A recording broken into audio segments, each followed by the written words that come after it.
Panji Gumilang dan Al Zaitun pernah memberi sejarah kelam pada pemilu 2004. Perhelatan pemilu langsung pertama usai reformasi dinodai dengan peristiwa pengerahan massa ke Al Zaitun untuk memenangkan salah satu pasangan calon. Saat itu yang menangnya Partai Golkar di sana, dan capresnya yang menang di sana yaitu Pak Wiranto yang diusung oleh Golkar, padahal kan presidennya Ibu Mega. Itu ya, makanya saya katakan, kenapa sih Al Zaitun ini setiap menjelang pemilu ribut? Itu ya. NII adu aja sama NII kan hancur sendiri, kira-kira begitu. Nah, saudara, kemudian sesudah merasa nyaman dengan pemerintah, merasa aman, kemudian Panji Gumilang ini memecahkan diri, menampilkan sosok Al Zaitun yang seperti sekarang itu, tapi di balik ini latar belakang sejarahnya dan pengikut-pengikutnya itu masih banyak yang memang ideologinya NII. Yang bersangkutan menjawab semua dan mengakui bahwa apa yang di video itu adalah benar. Itu statement up dan memang benar yang dilakukan oleh yang bersangkutan. Polemik Pondok Pesantren Al Zaitun di Indramayu, Jawa Barat bukan hanya soal peran intelijen, negara Islam Indonesia, dan dugaan penodaan agama. Tapi, dalam penyelenggaraan Pilpres, Al Zaitun juga membuat kontroversi. Kisahnya bermula dari perbedaan angka pemilih antara pemilu legislatif dan Pilpres 2004. Pada pemilu legislatif 2004 di Ponpes Al Zaitun tercatat hanya 5.000 orang. Tapi saat pendaftaran pemilih Pilpres 2004 membengkak menjadi 13.000. Dan saat hari pencoblosan membengkak menjadi 24.843 pemilih, di mana 99% dari jumlah pemilih itu memilih pasangan Wiranto Wahid. Fakta ini disimpulkan oleh KPU bahwa terjadi mobilisasi massa, sehingga KPU memutuskan menggelar pencoblosan ulang pada 25 Juli 2004. Anggota KPU saat itu, Anas Urbaningrum, sampai turun tangan ke Al Zaitun. Tapi hasilnya sangat jauh berbeda. Hasil perhitungan KPU Jawa Barat menemukan angka 0, alias tidak ada sama sekali yang memilih. Peristiwa pemilu 2004 itu telah dibantah pemimpin besar Al Zaitun Panji Gumilang. Namun, berdasarkan siaran pers Mabes TNI pada 7 Juli 2004, telah dicopot seorang pamen yang diduga terlibat pengerahan massa ke Al Zaitun. Sejarah pemilu di Al Zaitun ini sangat diingat oleh anggota DPR RI dari PDIP, Ono Surono. Saat itu yang menangnya Partai Golkar di sana, dan capresnya yang menang di sana yaitu Pak Wiranto yang diusung oleh Golkar, padahal kan presidennya Ibu Mega. Nah, sehingga salah apabila ada tudingan Al Zaitun di backup oleh pemerintah yang berkuasa. Ya, jadi pada saat itu pun tidak.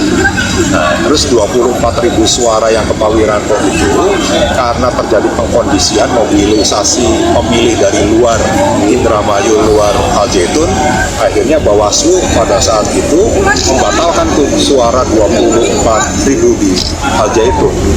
Kisah kelam pemilu 2004 itu ternyata tidak membawa efek hukum kepada Panji Gumilang. Malah hingga kini nama Al Zaitun makin besar. Hal ini pula yang memicu keheranan Kepala Staf Presiden Muldoko. Apakah polemik Al Zaitun sebuah politisasi menjelang pemilu 2024? Itu ya, makanya saya katakan, kenapa sih Al Zaitun ini setiap menjelang pemilu ribut? Itu ya,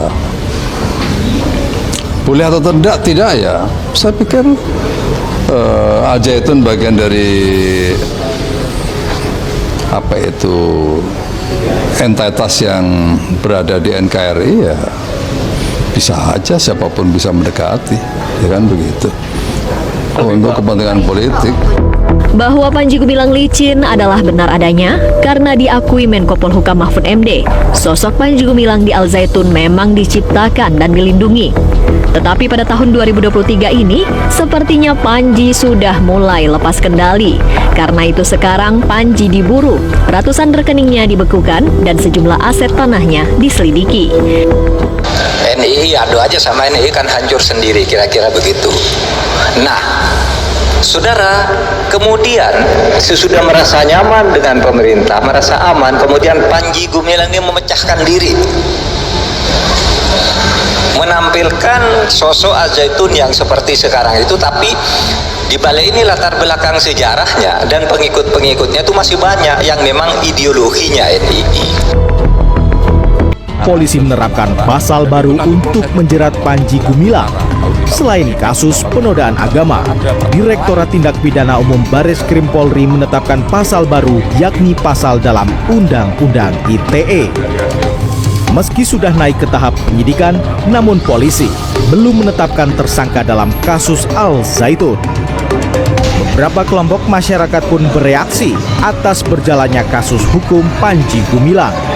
Yang bersangkutan menjawab semua dan mengakui bahwa apa yang di video itu adalah benar. Itu statement up dan memang benar yang dilakukan oleh yang bersangkutan. Selanjutnya kami sampaikan kepada rekan-rekan, selesai pemeriksaan, penyidik telah melaksanakan gelar perkara. Adapun kesimpulan gelar perkara bahwa perkara ini dari penyelidikan dinaikkan menjadi penyidikan, dan mulai besok, terhitung mulai besok, kami sudah melaksanakan upaya-upaya penyidikan. Perlu kami tambahkan bahwa kami sudah memeriksa 4 orang saksi, kemudian 5 orang ahli, dan juga terlapor. Ini sudah cukup untuk kami meyakini bahwa ada perbuatan pidana. Selanjutnya kami akan melengkapi alat bukti apakah lebih lanjut. Mungkin itu saja yang perlu saya sampaikan, dan semoga ini juga menjawab apa yang menjadi pertanyaan publik dan masyarakat. Oke, mungkin itu saja. Cukup dong. Itu pada saat selesai Anda diperiksa, Anda dapat informasi nggak setelah kasus ini naik ke penyidikan, kemungkinan yang jadi tersangka siapa gitu? Kalau lihat itu sudah ditingkatkan, berarti kan di situ sudah ada dugaan tindak pidana. Ya sebenarnya sih harus segera, karena kan ini kalau tidak segera didorong, ricuh di bawah. Ricuh itu maksudnya warga Indramayu kenapa? Ini kan akumulasi kebencian dari tahun 2001. Mereka ditindas, kemudian juga orang ini sewenang-wenang ngomongnya, sepertinya dia ini ya kalau mau benar sendiri ya jangan dipublikasikan gitu kan. Ini dipublikasikan, akhirnya masyarakat bergejolak dan sebagainya. Jadi Anda yakin bahwa Panji Gumilang akan ditetapkan sebagai tersangka mengingat kasusnya sudah naik ke status penyidikan? Yakin. Oke, yakin.